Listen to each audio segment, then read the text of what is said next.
وَاعْتَصِمُوا بِحَبْلِ اللَّهِ جَمِيعًا وَلَا تَفَرَّقُوا، اور اللہ کی رسی کو مضبوطی سے تھامے رہو اور تفرقے میں نہ پڑو۔ اللہ سبحانہ و تعالی کے بول کو ذرا دیکھیں تو صحیح، اور اس بول کو ذرا اپنے من میں تو اتاریں، اور پھر میں آپ کی طرف تو بات نہیں کہہ سکتا مگر ادھر تو انگلی کر سکتا ہوں۔ اگر اس آیت کے حصے پر اگر عمل نہیں ہو رہا تو ادھر نہیں ادھر ہے۔ میرا رب تو فرما رہا ہے کہ اللہ کی رسی کو تھام لو، اور صرف تھامو ہی نہیں بلکہ مضبوطی سے اسے تھام لو۔ وَلَا تَفَرَّقُوا، اور فرقہ واریت میں نہ پڑو۔ وَلَا تَفَرَّقُوا، اور تفرقہ نہ کرو۔ وَلَا تَفَرَّقُوا، اور منتشر نہ کرو۔ وَلَا تَفَرَّقُوا، اور انتشار میں نہ ڈالو۔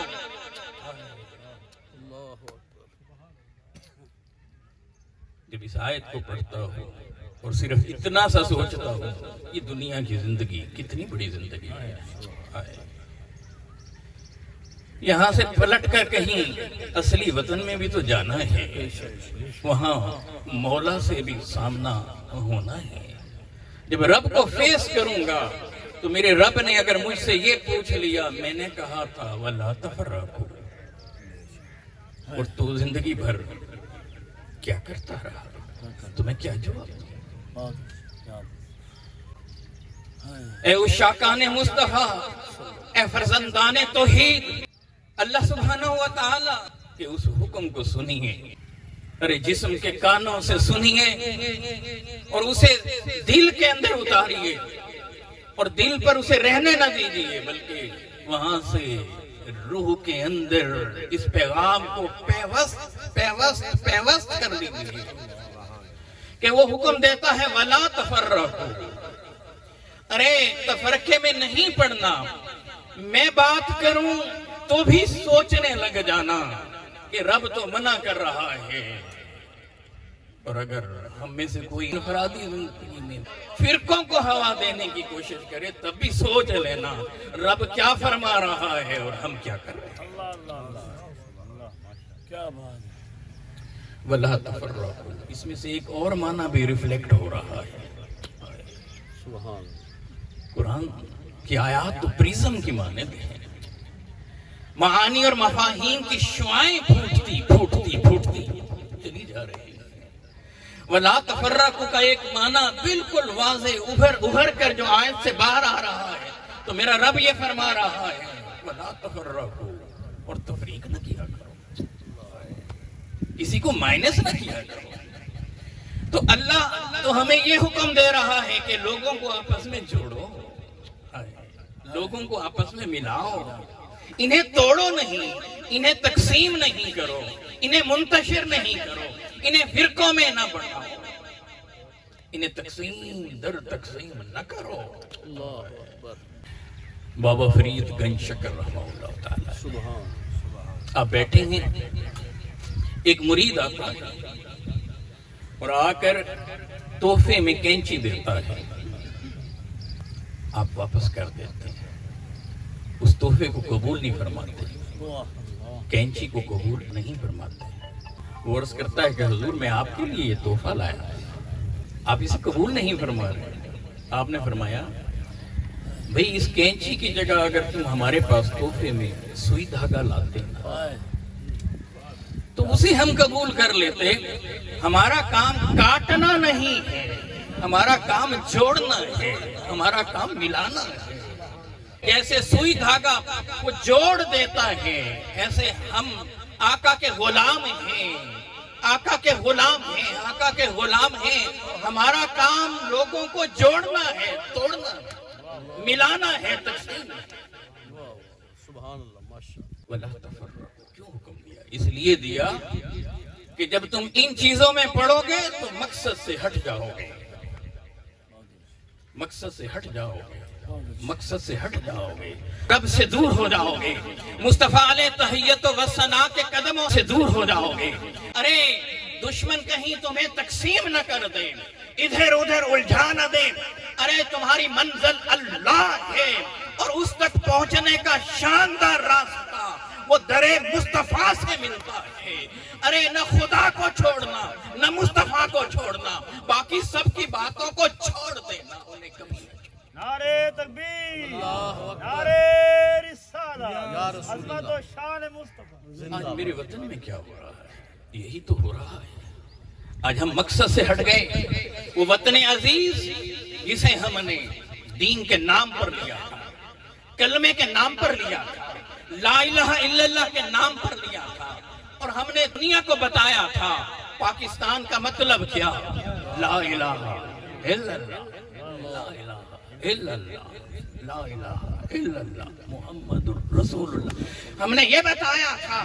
مگر جب اس ملک کو ہم نے حاصل کیا، کلمے کے نام پر اس مملکت کو ہم نے حاصل کیا، کلمے کے نام پر ہم نے اس وطن کو حاصل کیا، تو آج ذرا دیکھیں اسی مملکت خدا داد میں اس مملکت کا سب سے بڑا bank state bank of Pakistan صبح صبح شرح سود متعین، مارک اپ ریٹ بتاتا ہے، انٹرسٹ ریٹ وہ بتاتا ہے،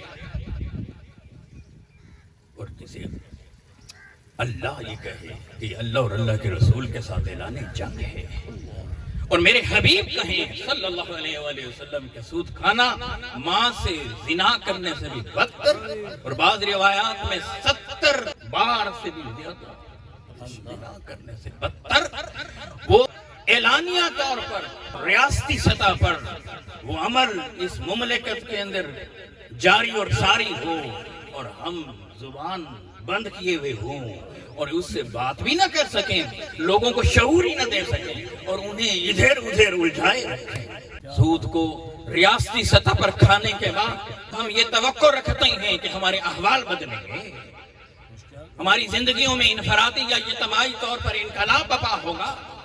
ارے جس معاشرے میں حلال و حرام کی تمیز نہیں، اس معاشرے میں ہم یہ توقع رکھتے ہیں کہ رب کی رحمتیں یہاں برسیں۔ ارے جو اللہ اور اللہ کے رسول کے ساتھ ٹکرا کر جس معیشت کو لے کر چل رہے ہو، کیا وہ معیشت پھلے پھولے گی؟ وہ کیا تمہیں دنیا کے در در کے غلام نہیں بنائے گی؟ کبھی تم آئی ایم ایف کے سامنے جھکو گے، کبھی ورلڈ بینک کے سامنے جھکو گے، کبھی دہلیز واشنگٹن میں جھکو گے، کبھی دہلیز ماسکو پر جاؤ گے۔ ارے تم نے در مصطفیٰ کیا چھوڑا کہ رب نے تمہیں در در کا نتیجہ یہی نہیں نکلے گا کہ اس حسین وطن کس چیز کی کمی ہے۔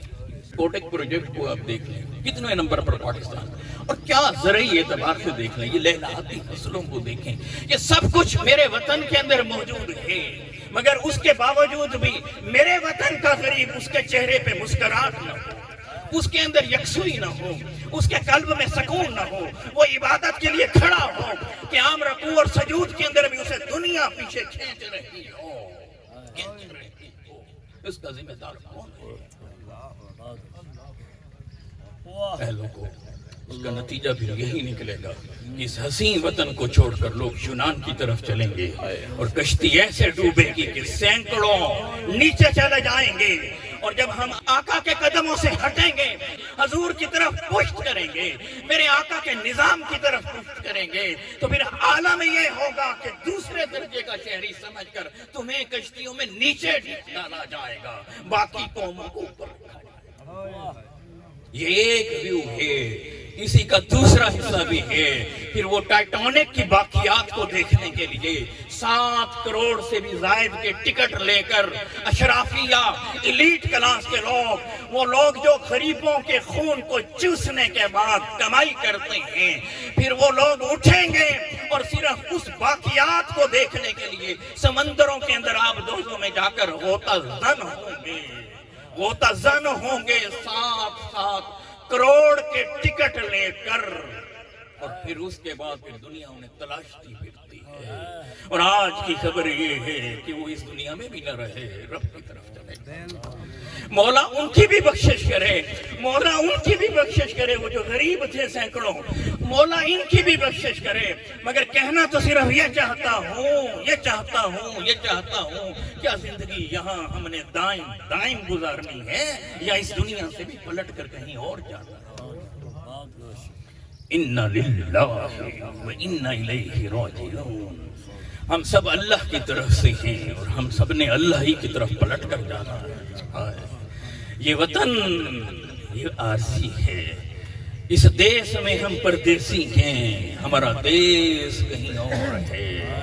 اس دیش میں کامیابی سے جانا چاہتے ہو تو مصطفیٰ کے قدموں میں آ جاؤ، حضور کے قدموں میں آ جاؤ، اور پھر اس حقیقی دیش میں چل کر کسی سے ملنا ہے، اس کا نام اللہ ہے۔ پھر اس سے ملنے چلیں گے تو اس نے ہماری ملاقات کے لیے ایک جنت بنا رکھی ہے۔ وہ چاہتا ہے کہ دنیا میں تم میری خاطر تھوڑا صبر بھی کر لو، تھوڑا برداشت بھی کر لو، اپنے مال کو لوگوں پر خرچ بھی کرو۔ تمہیں مال و زر دیا ہے تو انسانیت کی خدمت بھی کرو، انسانیت کی کیئر بھی کرو، انسانیت سے محبت بھی کرو، لوگوں کا خیال بھی رکھو۔ اگر کوئی غریب ہے، کھانا نہیں مل رہا 2 وقت کا، تو تجھے نیند کیسے آ رہی ہے؟ تجھے نیند کیسے آ رہی ہے؟ اس لیے ادھر ادھر اگر باتوں کو الجھائیں گے تو پھر بات سمجھ نہیں آئے گی۔ یہی سبب ہے کہ اللہ سبحانہ و تعالیٰ نے رول ماڈل اور آئیڈیل پرسنالٹی وہ سید عالم صلی اللہ علیہ وسلم کو قرار دیا۔ سبحان اللہ۔ لَقَدْ كَانَ لَكُمْ فِي رَسُولِ اللَّهِ أُسْوَةٌ حَسَنَةٌ، أُسْوَةٌ حَسَنَةٌ، أُسْوَةٌ حَسَنَةٌ۔ اللہ کسی پیارے کی طرف اشارہ کر رہا ہے، کسی حسین کی طرف اشارہ کر رہا ہے، دکھا رہا ہے دیکھو یہ میرا حسین ہے۔ اس کے چہرے کی ہم قسمیں اٹھاتے ہیں، وَالضُّحَىٰ، جس کی زلف عنبرین کی قسمیں اٹھاتے ہیں، واللیل کے اشارات میں رہ کر۔ کبھی ہم ان کے سینے کا تذکرہ کرتے ہیں، علم نشرہ کا، کبھی اس کی آنکھوں کا ذکر چھیڑ دیتے ہیں، ما زاغ البصر وما طغى۔ اس کے حسن کو بھی تکتے رہنا، اس کے حسن کو بھی تکتے رہنا، مگر نگاہ اس کے حسن پر رکھنا، دل اس کے حسن پر لٹا دینا، اور اپنی زندگیوں کو اس حسین کی زندگی کے مطابق بنا دینا۔ آقا علیہ السلام کے نقوش پاک کو ڈھونڈتے ہوئے اللہ سبحانہ و تعالیٰ کی بارگاہ میں حاضر ہونا ہے۔ اس لیے اس نے اپنی محبت کی بھی بات کی، کہا کہ مجھ سے بھی سب سے زیادہ محبت کرو اور میرے محبوب سے بھی سب سے زیادہ محبت کرو۔ کامیابی چاہتے ہیں، دنیا اور آخرت کی کامیابی چاہتے ہیں تو حضور کے قدموں میں آ جائیں صلی اللہ علیہ وسلم۔ ابن ماجہ کی روایت سہل بن سعدی رضی اللہ تعالیٰ عنہ بتاتے ہیں کہ آقا علیہ السلام کے پاس ایک شخص آ گیا، کہنے لگا کہ یا رسول اللہ ایسا عمل بتا دیں رب بھی مجھ سے محبت کرنے لگے، اگر لوگ بھی مجھ سے محبت کرنے لگے۔ فرمایا کہ اگر تو یہ چاہتا ہے کہ رب کو تو پسند آ جائے اور رب کا تو محبوب بن جائے تو فرمایا پھر دنیا سے بے رغبت ہو جا۔ کیا بات ہے، یہ یاد رکھیں، دنیا کو کمانے سے منع نہیں کیا، بندہ مومن کو یہ دعا سکھائی ہے، ربنا آتینا فی الدنیا حسنۃ وفی الآخرۃ حسنۃ وقنا عذاب النار۔ یہ نہیں ہے کہ دنیا کے اندر آپ منگتے بن جائیں، بھکاری بن جائیں، لوگوں سے مانگنے والے نہیں، مگر بندہ مومن وہ ہے کہ جو رب کی بارگاہ میں جھولی پھیلاتا ہے، ہاتھ اٹھاتا ہے تو یوں مولا میری دنیا بھی حسین کر دے، مگر دنیا کے حسن پر وہ رکتا نہیں، وہ آگے بڑھتا ہے، کہتا ہے مولا آخرت بھی حسین بنا دے اور آگ کے عذاب سے بچا لینا۔ اس لیے دنیا اگر موجود ہے تو حلال ہو، جائز ہو، حرام نہیں کمانا کہ بندے نے مر جانا ہے اور یہ چیزیں یہاں دھری کی دھری رہ جائیں، مگر وہ جو حلال ہے اس پر اشارہ فرمایا جا رہا ہے، دنیا سے بے رغبت رہنا، دنیا کا شوق تمہارے اندر مچلتا ہوا نہ ہو، گاڑیوں کا، کوٹھیوں کا، بنگلوں کا، بینک بیلنس کا، یہ تمہارے اندر مچلتا ہوا نہ ہو، دنیا سے بے رغبت رہنا۔ اور فرمایا کہ اگر تو یہ چاہتا ہے کہ لوگوں میں محبوب ہو جائے تو پھر لوگوں کے پاس جو کچھ ہو اس پر نظر نہ رکھنا۔